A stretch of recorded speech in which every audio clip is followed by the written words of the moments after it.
পাঁচমেশালি গল্পে সকলকে স্বাগত। আশা করি সকলে ভালো আছেন। পাঁচমেশালি গল্পে আমি বন্দনা। আজ আমি পাঠ করে শোনাব শরদিন্দু বন্দ্যোপাধ্যায়ের লেখা একটি গল্প, অশরীরী।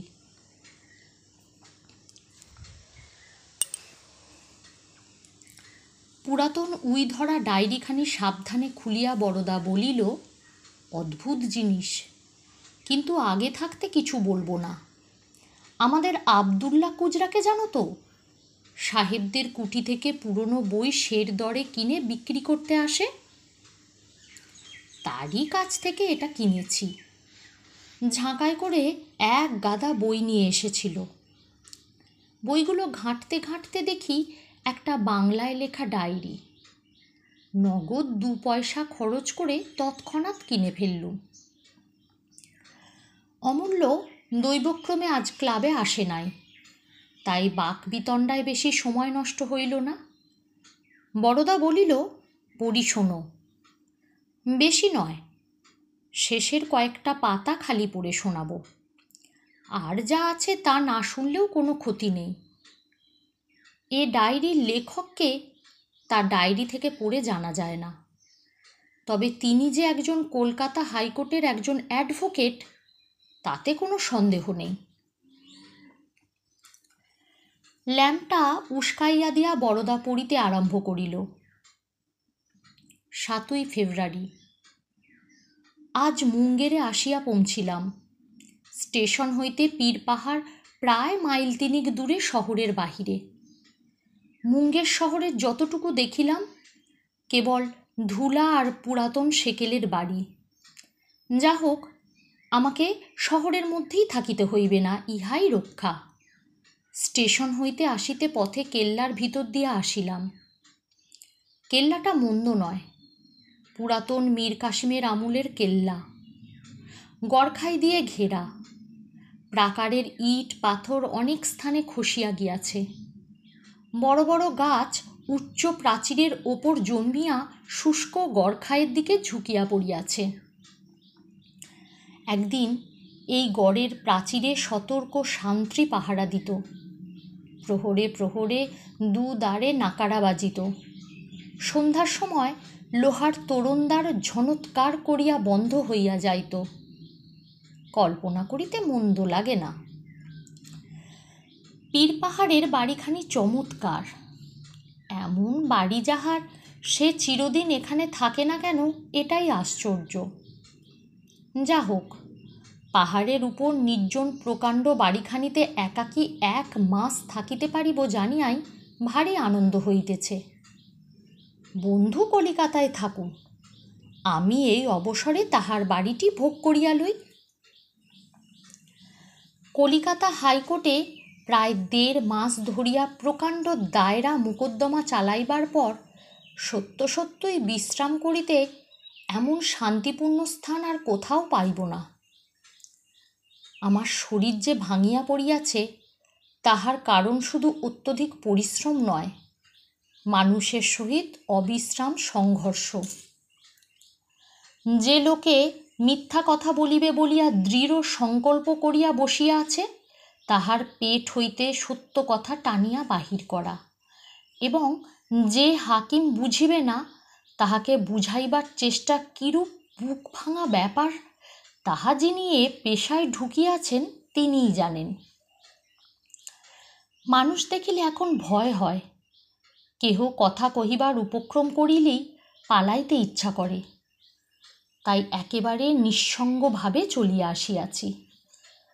বামুন চাকর পর্যন্ত সঙ্গে লই নাই। ইমি কুকার সঙ্গে আছে, তাহাতেই নিজে রাঁধিয়া খাইব। কি সুন্দর স্থান! পাহাড়ের ঠিক মাথার উপর বাড়িটি। চারিদিকের সমতল ভূমি হইতে প্রায় 300-400 ফুট উচ্চে। ছাদের উপর দাঁড়াইলে দেখা যায় একদিকে দিগন্ত রেখা পর্যন্ত বিস্তৃত গঙ্গার চর।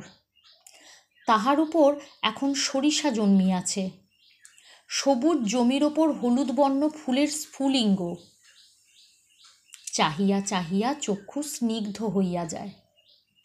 অন্যদিকে যত দূর দৃষ্টি যায় অগণ্য অসংখ্য তালগাছের মাথা জাগিয়ে আছে। আরও কত প্রকারের ঝোপঝাড় জঙ্গল, তাহার ভিতর দিয়া গেরিমাটি ঢাকা পথটি বহু নিম্নে গোলাপি ফিতার মতো পড়িয়া আছে। এ যেন কোনো স্বর্গলোকে আসিয়া পৌঁছিয়াছি। বাড়িতে একটা মালি ছাড়া আর কেহ নাই। সেই বাড়ির তত্ত্বাবধান করে এবং 2-4টে মৃতপায় গোলাপ গাছে জল দেয়। জল পাহাড়ের উপর পাওয়া যায় না। পাহাড়ের পাদমূলে রাস্তার ধারে একটি কুয়া আছে, সেখান হইতে আনিতে হয়। মালিটার সহিত কথা হইয়াছে, আমার জন্য 2 ঘড়া জল রোজ আনিয়া দিবে। তাহাতেই আমার স্নান ও পান 2 কাজই চলিয়া যাইবে। মালিটাকে বলিয়া দিয়াছি, পারতপক্ষে যেন আমার সম্মুখে না আসে। আমি একলা থাকিতে চাই। 8ই ফেব্রুয়ারি। কাল রাত্রে এত ঘুমাইয়াছি যে জীবনে বোধহয় এমন ঘুম ঘুমাই নাই। রাত্রি 9টার সময় শুইতে গিয়াছিলাম।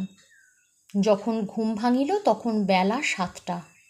ভোরের রৌদ্র খোলা জানালা দিয়া বিছানায় আসিয়া পড়িয়াছে। গোছগাছ করিয়া সংসার পাতিয়া ফেলিয়াছি।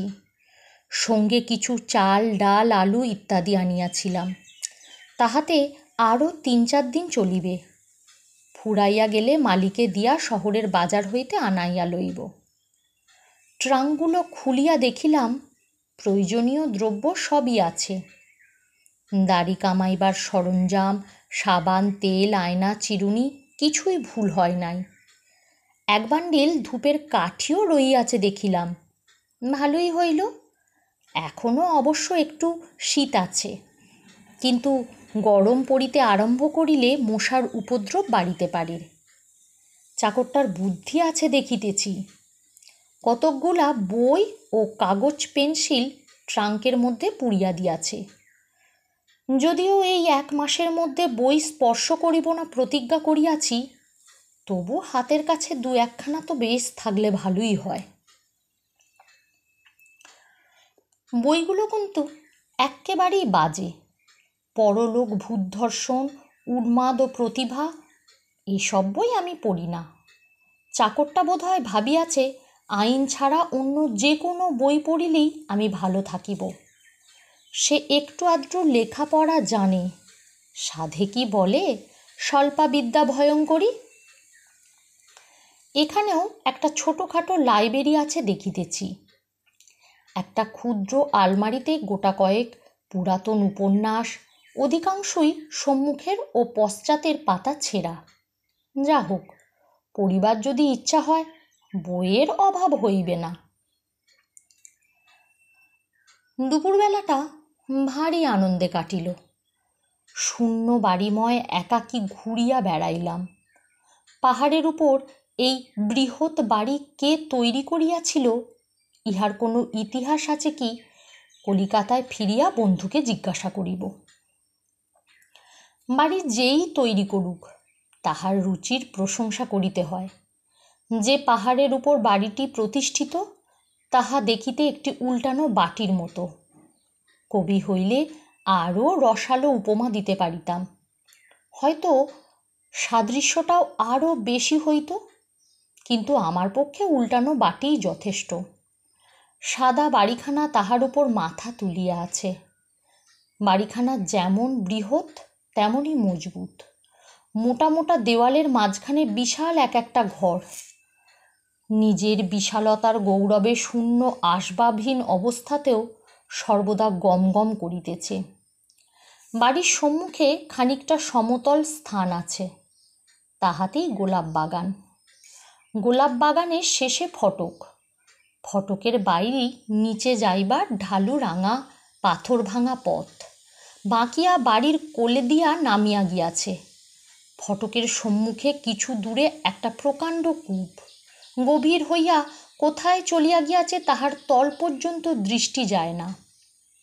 কূপের চারিপাশে আগাছা জন্মিয়াছে। একটা শিমুল গাছ তাহার মুখের বিরাট গর্তটার ওপর ঝুঁকিয়া পড়িয়াছে। কূপের ভিতর একখণ্ড পাথর ফেলিয়া দেখিলাম অনেকক্ষণ পর একটা ফাঁপা আওয়াজ আসিল। কূপটা নিশ্চয় শুষ্ক।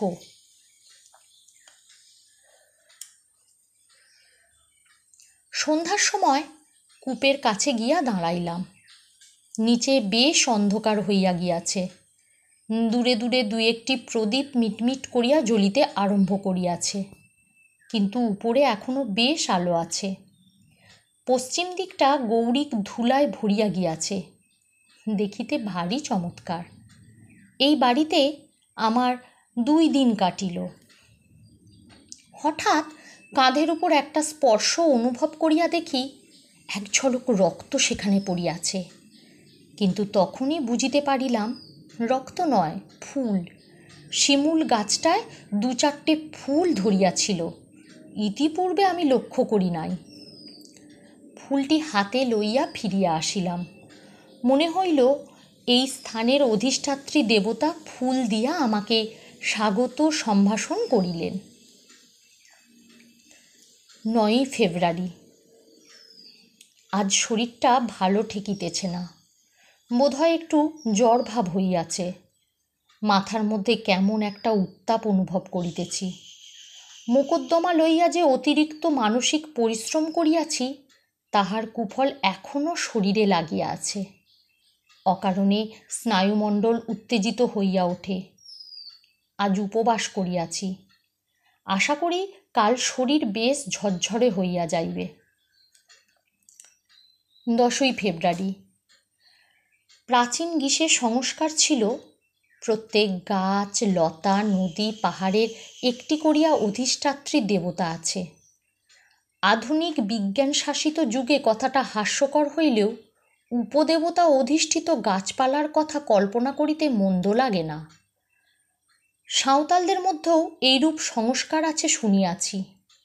যাহারা বনে জঙ্গলে বাস করে তাহাদের মধ্যে এই প্রকার বিশ্বাস হয়তো স্বাভাবিক। মানুষ যেখানেই থাকুক, দেবতা সৃষ্টি না করিয়া থাকিতে পারে না। আমরা সভ্য হইয়া ইট পাথরের মন্দিরের মধ্যে দেবতার প্রতিষ্ঠা করিয়াছি। যাহারা বনের মানুষ, তাহারা গাছপালা, নদী নালাতেই দেবতার আরোপ করিয়া সন্তুষ্ট থাকে। আত্মবিশ্বাসের যেখানে অভাব, সেইখানেই দেবতার জন্ম। মানুষ সহজ অবস্থায় ভূত, প্রেত, উপদেবতা, এমনকি দেবতা পর্যন্ত বিশ্বাস করিতে পারে না।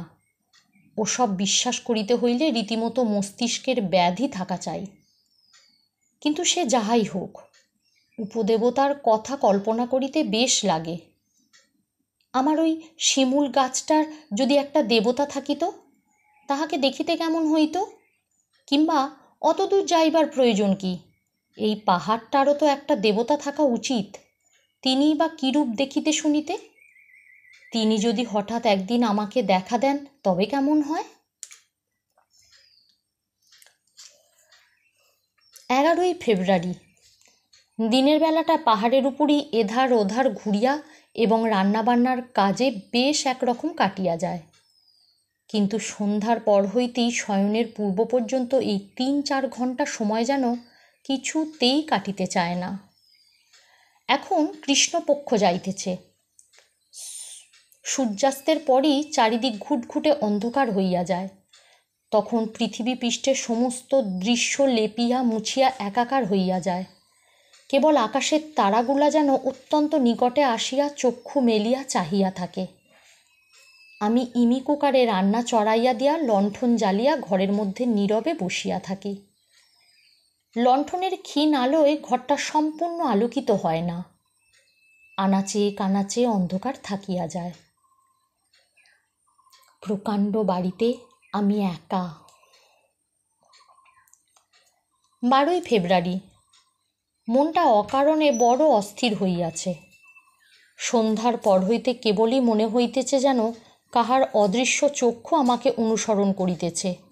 বারবার ঘাড় ফিরাইয়া পিছনে দেখিতেছি, অথচ বাড়িতে আমি ছাড়া আর কেহ নাই। স্নায়বিক উত্তেজনা, তাহাতে সন্দেহ নাই, কিন্তু বড় অস্থির বোধ হইতেছে। নার্ভের কোনো ওষুধ সঙ্গে থাকিলে ভালো হইত। 13ই ফেব্রুয়ারি। কাল রাত্রে এক অদ্ভুত ব্যাপার ঘটিয়াছে। আমার স্নায়ুগুলা এখনও ধাতস্থ হয় নাই, কিংবা না না না, আমি ওসব বিশ্বাস করি না। ঘুমাইয়া পড়িয়াছিলাম। অনেক রাত্রে ঘুম ভাঙিয়া গেল। কে যেন আমার সর্বাঙ্গে অতি লঘু স্পর্শে হাত বুলাইয়া দিতেছে। কি অপূর্ব রোমাঞ্চকর সেই স্পর্শ তাহা বলিতে পারি না। মুখের উপর হইতে আঙুল চালাইয়া পায়ের পাতা পর্যন্ত লইয়া যাইতেছে, আবার ফিরিয়া আসিতেছে। ঘর অন্ধকার ছিল। এই শারীরিক সুখস্পর্শের মোহে কিছুক্ষণ আচ্ছন্ন থাকিয়া ধর্মর করিয়া বিছানায় উঠিয়া বসিলাম। মনে হইল কে যেন নিঃশব্দে শয্যার পাশ হইতে সরিয়া গেল। এতক্ষণে ঘুমের আবেশ এক্কেবারে ছুটিয়া গিয়াছিল।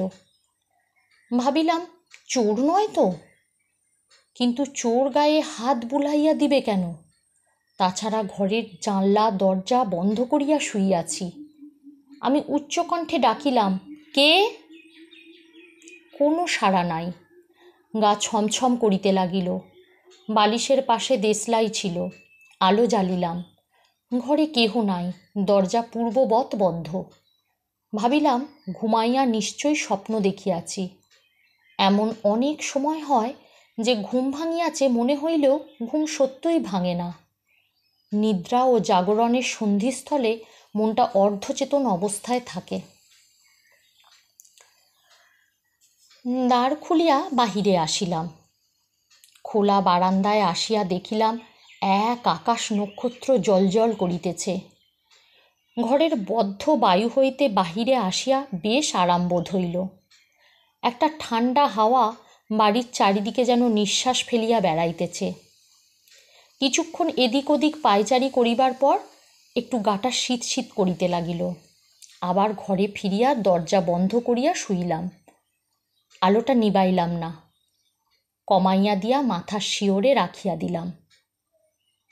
এটা কি সত্যই স্বপ্ন? রাত্রে আর ভালো ঘুম হইল না। 14ই ফেব্রুয়ারি। কাল আর কোনো স্বপ্ন দেখি নাই। আদ আশা আদ আশঙ্কা লইয়া শুইতে গিয়াছিলাম। হয়তো আজ আবার স্বপ্ন দেখিব, কিন্তু কিছুই দেখি নাই। আজ শরীর বেশ ভালো বোধ হইতেছে। চাল ডাল কেরোসিন তৈল ইত্যাদি ফুরাইয়া গিয়াছিল। মালিকে দিয়া বাজার হইতে আনাইয়া লইয়াছি। মালিটা যাতে গোয়ালা হইলেও বেশ বুদ্ধিমান লোক। সেই যে তাহাকে আমার সম্মুখে আসিতে মানা করিয়া দিয়াছিলাম, তারপর হইতে নিতান্ত প্রয়োজন না হইলে আমার কাছে আসে না। কখন জল দিয়া যায় আমি জানিতেও পারি না। আমিও আসিয়া অবধি পাহাড় হইতে নিচে নামি নাই। সুতরাং মানুষের সঙ্গে মুখোমুখি সাক্ষাৎ এই কয়দিন হয় নাই বললেই চলে। নিচে রাস্তা দিয়া মানুষ চলাচল করিতে দেখিয়াছি বটে, কিন্তু এত দূর হইতে তাহাদের মুখ দেখিতে পাই নাই। আজ বাড়িতে চিঠি দিয়াছি, লিখিয়াছি বেশ ভালো আছি, কিন্তু তাহাদের চিঠিপত্র দিতে বারণ করিয়া দিয়াছি। আমার এই বিজন বাসের মাধুর্য চিঠিপত্রের দ্বারাও খণ্ডিত হয়, ইহা আমার ইচ্ছা নয়। বাহিরের পৃথিবীতে কোথায় কি ঘটিতেছে না ঘটিতেছে তাহার খোঁজ রাখিতে চাই না আমি। 15ই ফেব্রুয়ারি। আজ আবার মনটা অস্থির হইয়াছে। কি যেন হইয়াছে, অথচ ঠিক বুঝিতে পারিতেছি না। শরীর তো বেশ ভালোই আছে, তবে এমন হইতেছে কেন? কাল ভাবিতেছি একবার শহরটা দেখিয়া আসিব। শুনিয়াছি নবাবী আমলের অনেক দ্রষ্টব্য স্থান আছে। কাছেই কোথায় নাকি সীতাকুণ্ড নামে গরম জলের একটা প্রস্রবণ আছে। বন্ধু বলিয়া দিয়েছিলেন সেটা দেখা চাই, অতএব সেটাও দেখিতে হইবে। 16ই ফেব্রুয়ারি। কাল রাত্রে আবার সেই রূপ ঘটিয়াছে। স্বপ্ন নয়, এ স্বপ্ন নয়, স্পষ্ট অনুভব করিলাম। কে আমার পাশে বসিয়া অতি কোমল হস্তে ধীরে ধীরে আমার গায়ে হাত বুলাইয়া দিতেছে। অনেকক্ষণ চোখ বুজিয়া নিস্পন্দ বক্ষে শুইয়া রহিলাম।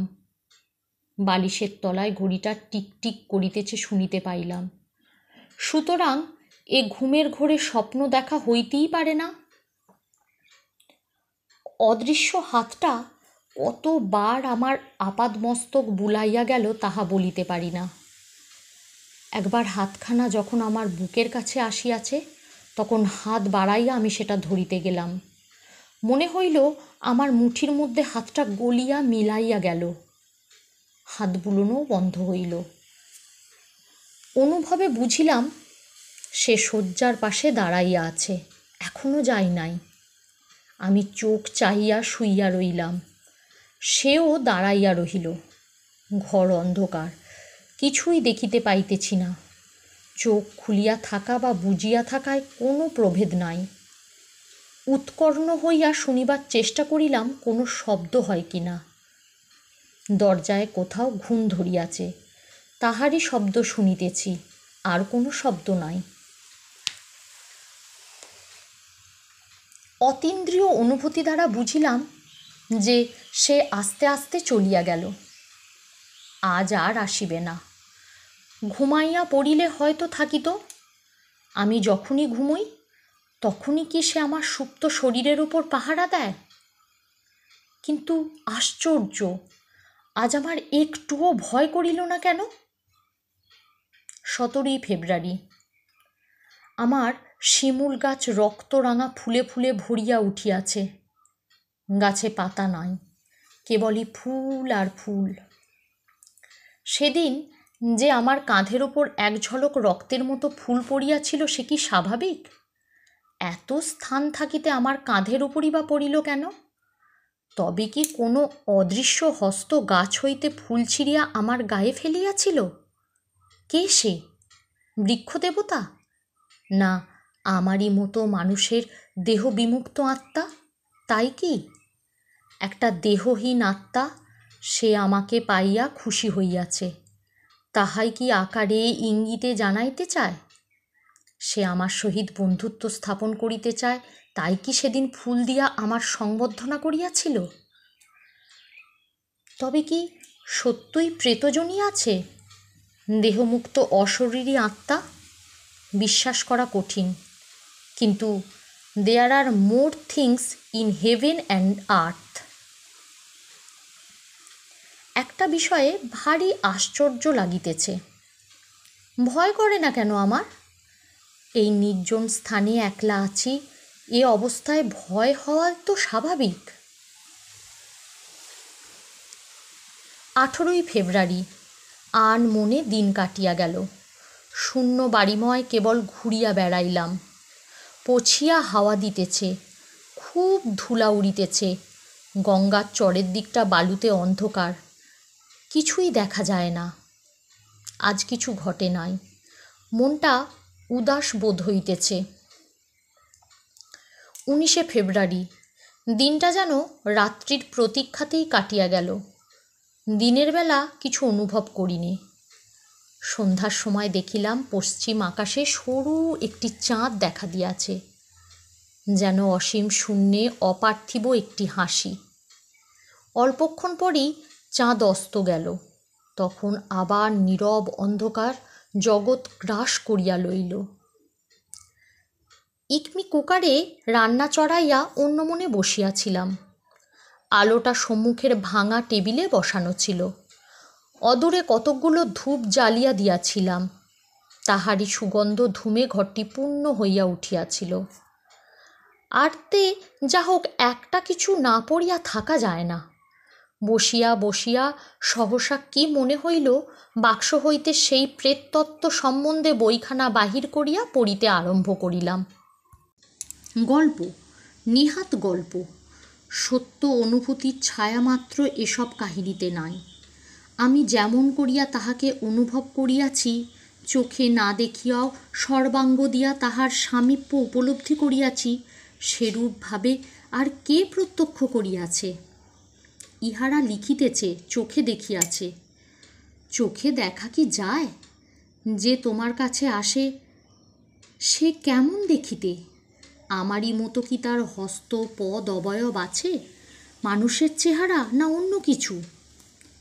বই হইতে চোখ তুলিয়া ভাবিতেছি, এমন সময় আমার দৃষ্টির সম্মুখে এক আশ্চর্য ইন্দ্রজাল ঘটিল।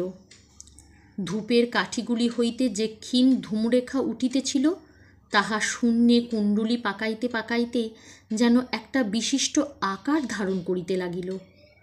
অদৃশ্য কাচের শিশিতে রঙিন জল ঢালিলে যেমন শিশির আকারটি প্রকাশ করিয়া দেয়, আমার মনে হইল ওই ধোঁয়া যেন কোনো অদৃশ্য আধারে প্রবেশ করিয়া ধীরে ধীরে তদাকারত্ব প্রাপ্ত হইতেছে। আমি রুদ্ধ নিঃশ্বাসে দেখিতে লাগিলাম। ক্রমে ধূসর রঙের একটি বস্ত্রের আভাস দেখা দিল। বস্ত্রের ভিতর মানুষের দেহ ঢাকিয়া রহিয়াছে। বস্ত্রের ভাজে ভাজে তাহার পরিচয় পাইতে লাগিলাম। ধূম কুণ্ডলী মূর্তি গড়িয়া চলিল। আবছায়া মূর্তির ভিতর দিয়া ওপারের দেওয়াল দেখিতে পাইতেছি, কিন্তু তবু তাহার ডৌল হইতে বেশ বোঝা যায় যে একটা মানুষের চেহারা। ধূম পাকাইয়া পাকাইয়া ঊর্ধ্বে উঠিতে উঠিতে ক্রমে মূর্তির গলা পর্যন্ত পৌঁছিল। এইবার তাহার মুখ দেখিতে পাইব। কি রকম সে মুখ! বিকট, ভয়ানক। কিন্তু ঠিক এই সময় সহসা সব ছত্রাকার হইয়া গেল। জানালা দিয়া একটা দমকা হাওয়া আসিয়া ওই ধূমমূর্তিকে ছিন্ন ভিন্ন করিয়া দিল। মুখ আর দেখা হইল না। প্রতীক্ষা করিয়া রহিলাম যদি আবার দেখিতে পাই, কিন্তু আর সে মূর্তি গড়িয়া উঠিল না। 20শে ফেব্রুয়ারি। সে আছে, তাহাতে তিল মাত্র সন্দেহ নাই। ইহা আমার উষ্ণ মস্তিষ্কের কল্পনা নয়।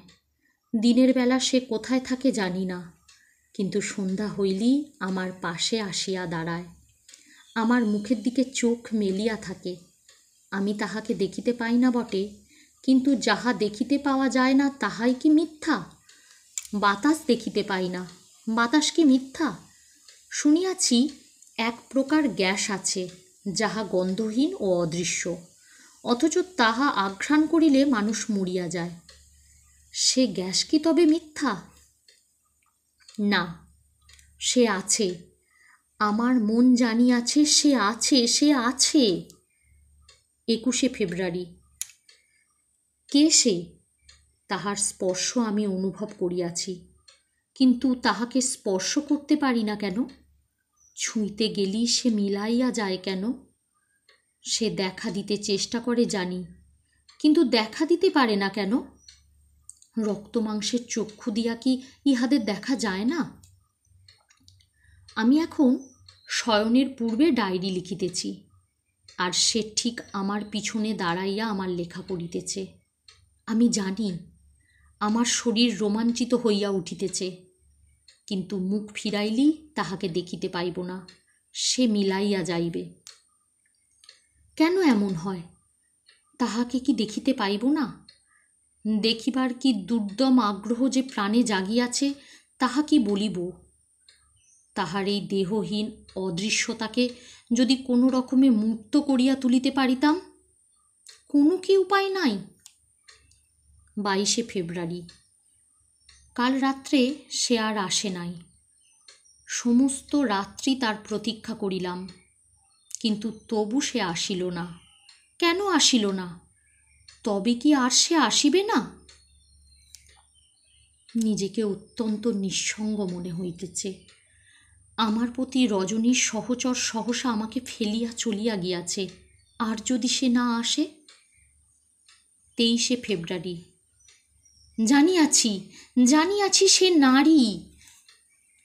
এ কি অভাবনীয় ব্যাপার! যেন ধারণা করিতে পারিতেছি না। আজ সকালে স্নান করিয়া চুল আঁচড়াইতে গিয়া দেখি একগাছি দীর্ঘ কালো চুল আমার চিরুনিতে জড়ানো রইয়াছে। এ চুল আমার চিরুনিতে কোথা হইতে আসিল? বুঝিয়াছি, বুঝিয়াছি, এ তাহার চুল। সে নারী, সে নারী। কখন তুমি আমার চিরুনিতে কেশ প্রসাধন করিয়া অভিজ্ঞানখানি রাখিয়া গিয়াছ? কি সুন্দর তোমার চুল! তুমি আমায় ভালোবাসো, তাই বুঝি আমার চিরুনিতে কেশ প্রসাধন করিয়াছিলে? আমার আরশিতে মুখ দেখিয়াছিলে কি? কেমন সে মুখ? তাহার প্রতিবিম্ব কেন আরশিতে রাখিয়া যাও নাই? তাহা হইলে তো আমি তোমাকে দেখিতে পাইতাম। ওগো রহস্যময়ী, দেখা দাও, এই সুন্দর সুকমল চুলগাছি যে তরুণ তনুর শোভাবর্ধন করিয়াছিল, সেই দেহখানি আমাকে একবার দেখাও। আমি যে তোমায় ভালোবাসি। তুমি নারী তাহা জানিবার পূর্ব হইতেই যে তোমায় ভালোবাসি। কেমন তোমার রূপ? যে শিমুল ফুল দিয়া প্রথম আমায় সম্ভাষণ করিয়াছিলে, তাহারই মতো দিক আলো করা রূপ কি তোমার? তাই কি নিজের রূপের প্রতিচ্ছবিটি সেদিন আমার কাছে পাঠাইয়াছিলে? অধর কি তোমার অমনি রক্তিম বর্ণ? পায়ের আলতা কি উহারি রঙে রাঙা? কেমন করিয়া কোন ভঙ্গিতে বসিয়া তুমি আমায় চিরুনি দিয়া চুল বাঁধিয়াছিলে? কেমন সে কবরীবন্ধ? একটি রক্তরাঙা শিমুল ফুল কি সেই কবরীতে পড়িয়াছিলে? আমার এই ৩৬ বৎসর বয়স পর্যন্ত কখনো আমি নারীর মুখের দিকে চোখ তুলিয়া দেখি নাই। আজ তোমাকে না দেখিয়াই তোমার প্রেমে আমি পাগল হইয়াছি। ওগো ওগো অশরীরিণী, একবার রূপ ধরিয়া আমার সম্মুখে দাঁড়াও। ২৪শে ফেব্রুয়ারি। তাহার প্রেমের মোহে আমি ডুবিয়া আছি। আহার নিদ্রায় আমার প্রয়োজন কি?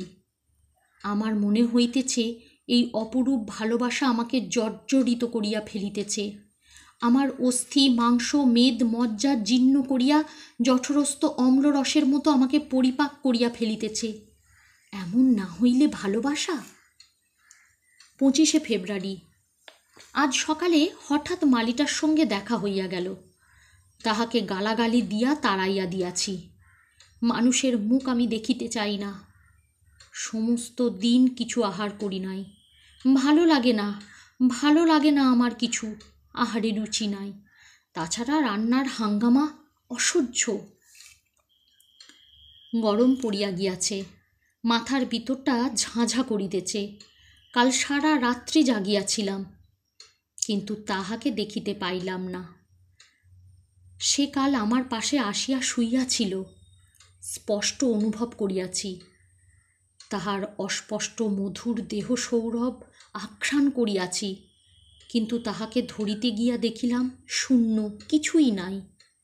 জানি সে আমার চোখে দেখা দেবার জন্য, আমার বাহুতে ধরা দিবার জন্য আকুল হইয়া আছে, কিন্তু পারিতেছে না। তাহার এই ব্যর্থ আকুলতা আমি মর্মে মর্মে উপলব্ধি করিতেছি। মধ্যরাত্রি হইতে প্রভাত পর্যন্ত খোলা আকাশের তলায় পায়চারি করিয়াছি। সেও আমার পাশে পাশে বেড়াইয়াছে। তাহাকে বারবার জিজ্ঞাসা করিয়াছি, কি করিলে তাহার দেখা পাইব? সে উত্তর দেয় নাই, কিংবা তাহার উত্তর আমার কানে পৌঁছায় নাই। সকাল হইতেই সে চলিয়া গেল। মনে হইল ওই রক্তরাঙা শিমুল গাছটার দিকে অদৃশ্য হইয়া গেল। চর্মচক্ষে তাহাকে দেখিতে পাওয়া কি সম্ভব নয়? ২৬শে ফেব্রুয়ারি। না, রক্তমাংসের শরীরে তাহাকে আমি পাইব না। সে সূক্ষ্মলোকের অধিবাসিনী। স্থূল মর্তলোক হইতে আমি তাহার নাগাল কিছুতেই পাইব না। আমার এই জড় দেহটাই ব্যবধান হইয়া আছে।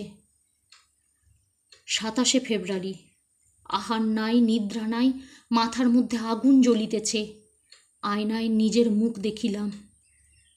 হে কি সত্যিই আমি, না আর কেহ? আমি তাহাকে চাই, যেমন করিয়াই হোক চাই। স্থূল শরীরে যদি না পাই তবে। ২৮শে ফেব্রুয়ারি। হাঁ, সেই ভালো। আর পারি না আমি। শিমুল গাছের যে ডালটা কূপের মুখে ঝুঁকিয়া আছে, তাহাতে একটা দড়ি টাঙাইয়াছি। আজ সন্ধ্যায় যখন তাহার আসিবার সময় হইবে, তখন। সখী, আর দেরি নাই। আজ ফাগুনের সন্ধ্যায় যখন চাঁদ উঠিবে, তুমি কবরী বাঁধিয়া প্রস্তুত হইয়া থাকিও। তোমার রক্তরাঙা ফুলের থালা সাজিয়া রাখিও, আমি আসিব, তোমাকে চক্ষু ভরিয়া দেখিব। আজ আমাদের পরিপূর্ণ মিলন রাত্রি। গল্পপাঠ ভালো লাগলে লাইক, কমেন্ট, শেয়ার করবেন। আর আমার আরও গল্প শুনতে হলে আমার চ্যানেলটিকে সাবস্ক্রাইব করে আমার পাশে থাকবেন। আবার আসবো অন্য এক গল্প নিয়ে। সকলে ভালো থাকুন। নমস্কার।